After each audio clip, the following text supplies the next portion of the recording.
Hi kids, welcome back to another pizza party. I'm Mrs. Pizza. This is Weenie. Jesus back there doing a yoga pose for you.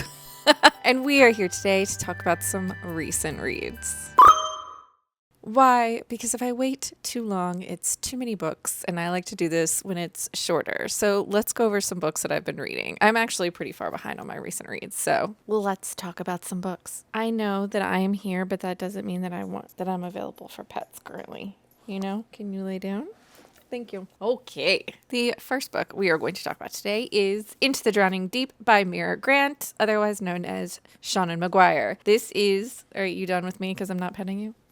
That's what I thought. This is a horror novel with murder mermaids. That's all I needed to know to pick it up, and that's really all you need to know. This is something that I would call like summertime horror. This goes really good when you're ready to get into the spooky season, but it's still 1,000,000 degrees outside because where I live, it doesn't cool down until it cooled down and now it's warm again. None of us know how to dress. We're all very confused. Anyways, this is following an expedition several years before this takes place. There is a television network that sends a fake documentary crew. Well, they're a real documentary crew, but they make mockumentaries. They make documentaries about Bigfoot, the Loch Ness Monster, and they are sent to the Mariana Trench to make a documentary about mermaids, and something happens to the ship. They find it later completely empty of any survivors and with some pretty disturbing footage that was caught. Now, years later, a bunch of people, for a multitude of reasons, are all going back to the Mariana Trench to once again investigate what's going on there, but this time going in believing instead that they're going to make a fake documentary about mermaids, but that they're going to find something out there. This was crazy. It was fun. It was creepy, and I enjoyed it.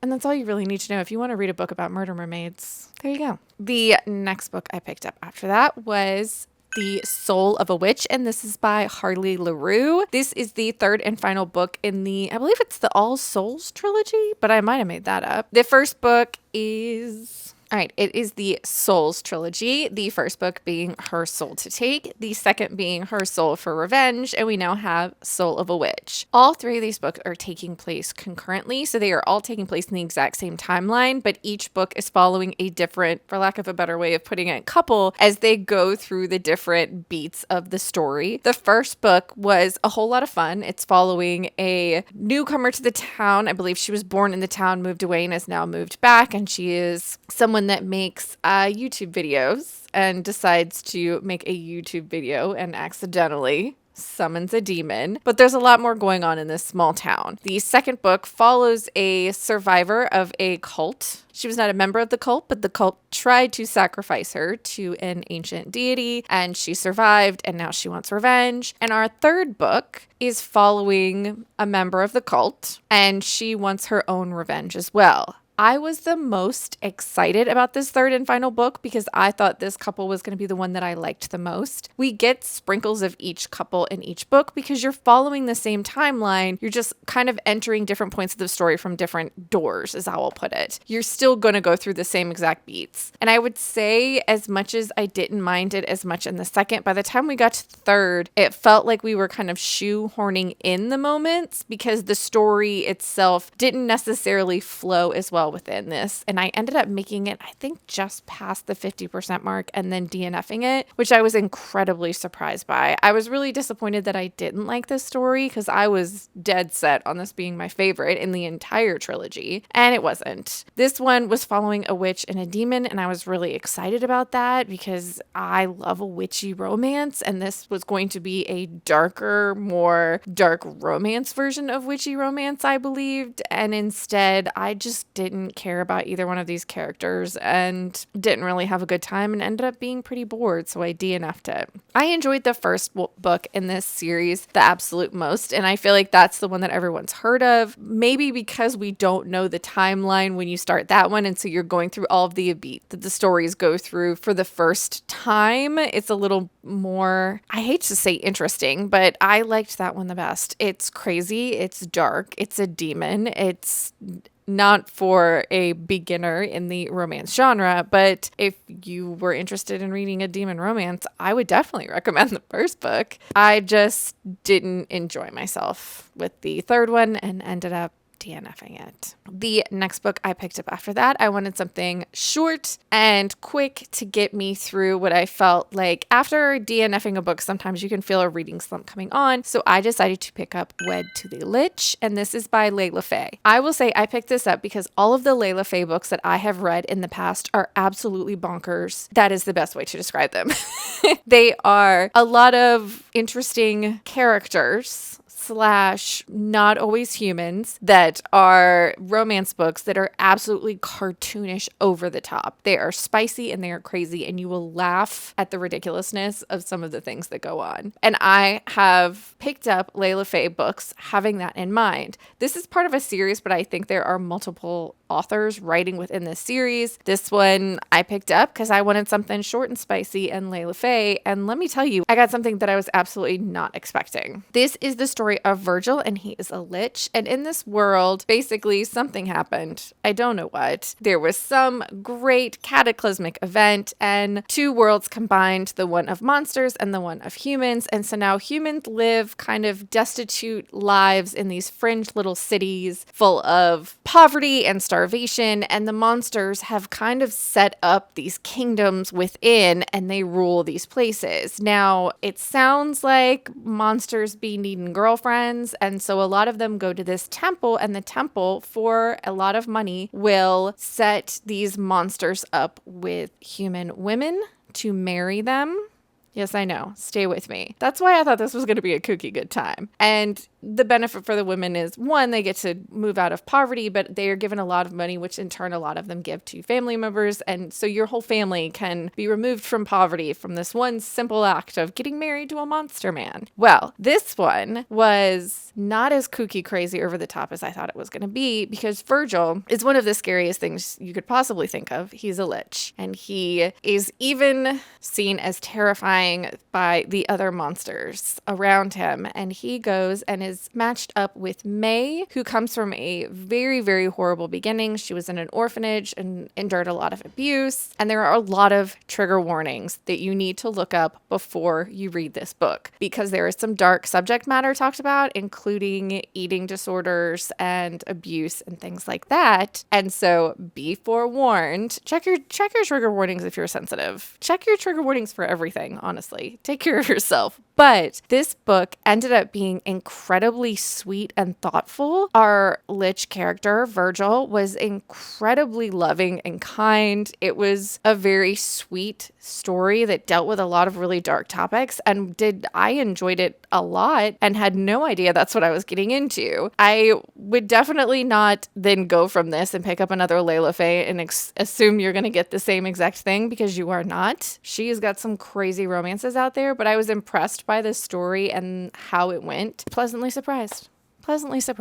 The next book I picked up after that was the Ballad of Perilous Graves, and this is by Alex Jennings. This is what I would describe as, I actually listened to this on audiobook, and I recommend listening to it that way because of the musical element in this. I don't think it would be bad to read physically, but I enjoyed the audiobook and thought it was a great way to consume this story. This is, well, it's about Perilous Graves, but it's about a lot of things as well. This is the story of Perry, who is Perilous Graves, and he lives in New Orleans, and New Orleans is a magical place. Now, I would describe this as, I was almost saying like surreal fantasy, because it is taking place in New Orleans, but it is not taking place in the New Orleans you know. There's a lot of magic surrounding art, surrounding the city. There's different things that you may have heard of before. There's things that are very specific to this story, but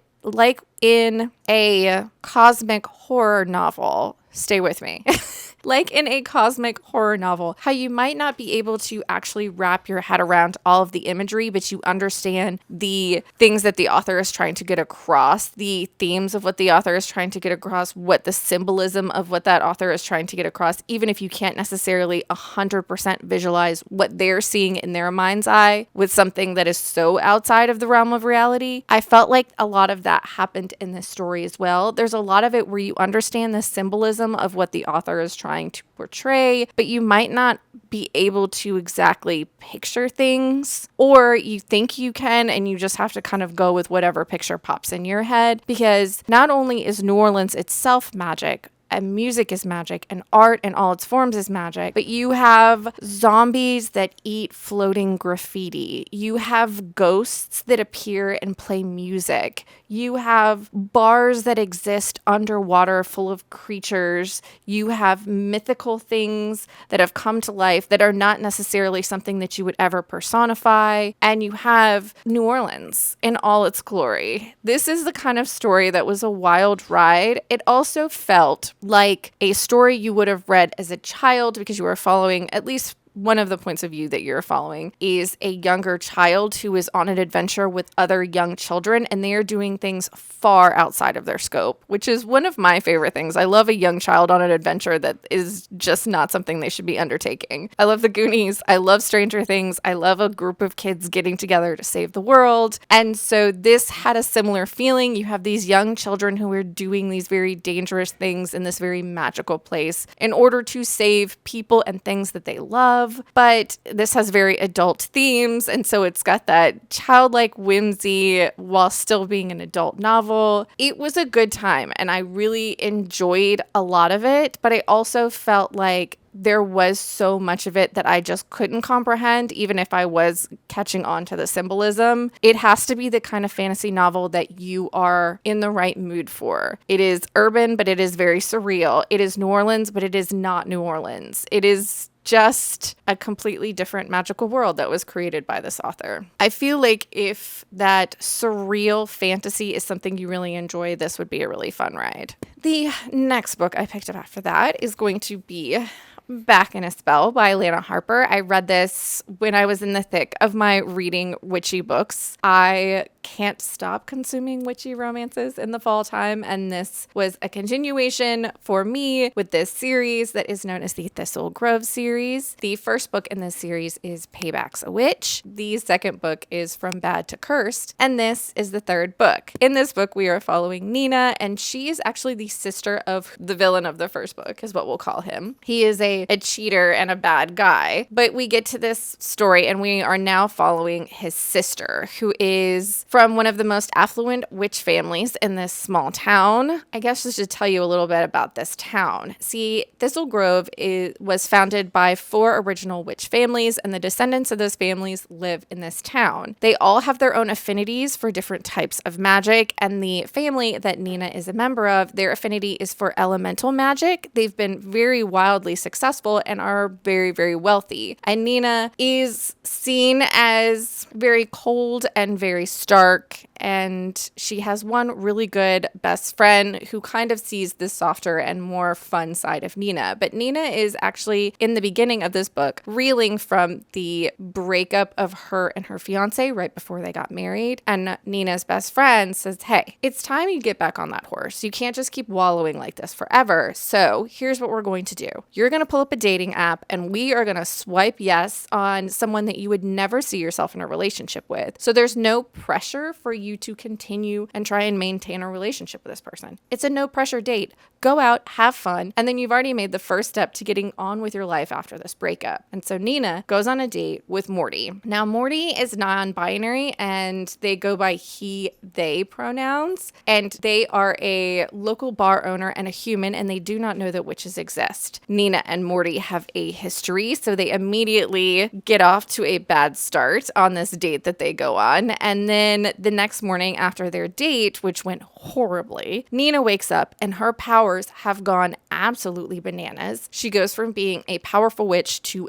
the most powerful witch. And Morty quickly finds her and says, "Hey, what's up? I woke up with magic this morning. What's going on?" So these two have to get together and figure out what's going on, what happened, and in doing so, form a friendship and then something more. I will say with the Thistle Grove books, I think I really enjoy the world more than I like each individual book. I like the world that this author has created, and so I keep picking the books up, even though I can't say that I absolutely love this book. I love the world, and I've had a good enough time to just keep going. The next book I picked up after that, I listened to on audio, and that was Mr. Magic by Kiersten White. This is a story of a woman named Val who lives on a horse farm off-grid. She has lived there since she was a very young child, and she does not have any memories of her time before the horse farm. And simultaneously, you are finding out about a children's TV show that has kind of become an urban legend. See, all of these people have a collective memory of this TV show existing, but there is no evidence that it actually existed. It was called Mr. Magic and involved a character named Mr. Magic and a group of children called the Circle of Friends. Now, when Val's father in the beginning of the story dies after a period of illness, she is accidentally discovered by the Circle of Friends, and they're all getting back together, and Val realizes in that moment that she was in the Circle of Friends, and so she goes on a journey to try and discover why she has no memories of being in this group of people, why she was kind of kept in secret off-grid for as long as she was, what was this TV show, etc., etc.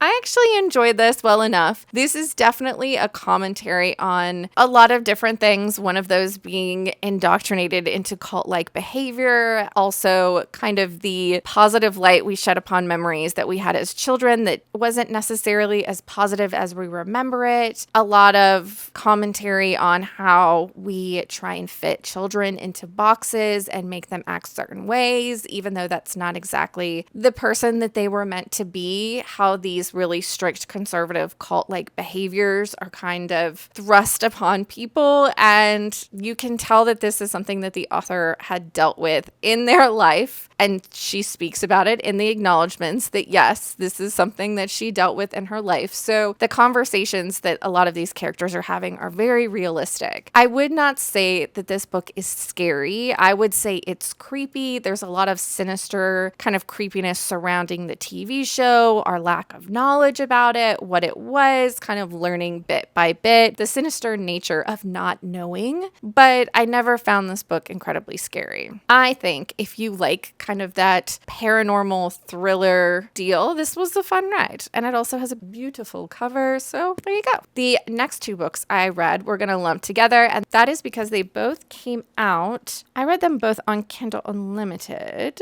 but I don't remember what the name of the thing was. It was part of an Amazon original series of short stories that was released on... Hi, can I help you? Yes. Released around the holiday times, and I just wanted something short to get me through, so I actually ended up picking up two books out of this group of short stories, the first one being Snatcher by Grady Hendrix. I have read the Southern Book Club's Guide to Slaying Vampires by Grady Hendrix. I really didn't enjoy that book, but I know a lot of people did, and so I decided to pick this up because it was going to be short and easy to get through. This is the story of a young man. In the beginning of the story, he basically talks about how his father is believed to have murdered his mother and blamed it on a creature that lives underneath the bed. And then our story continues from there. This is fine. I didn't find it scary. It was absolutely fine. Honestly, I didn't even really find it that creepy. It's about a creature that lives under a bed. The next book I picked up in that same series was In Bloom, and this is by Paul Tremblay. And the story is told in two parts, and even though it's a short story, we have a past narrative and a present narrative happening. In our present narrative, we have someone that is I believe a reporter, and she has something going on with her roommate.